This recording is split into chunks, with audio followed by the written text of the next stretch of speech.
Де потрібно працювати, щоб заробити 70 тисяч гривень в місяць? Не можу сказати за інші спеціальності. Я, наприклад, архітектор, я заробляю менше наразі. Ну, хотілося б, звісно, більше, але враховуючи, що у нас нестабільний курс до іноземних валют, тому трошки з цим важкувато.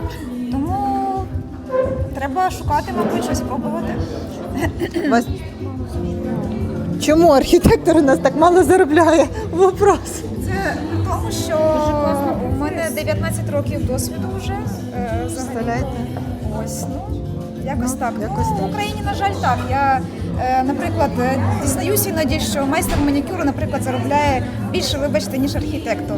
Мені це іноді, звісно, якось стає трошки, не сильно. Я працюю як ФОП, але, Я вас розумію. тому таке, ось, тому якось Я так. просто теж працювала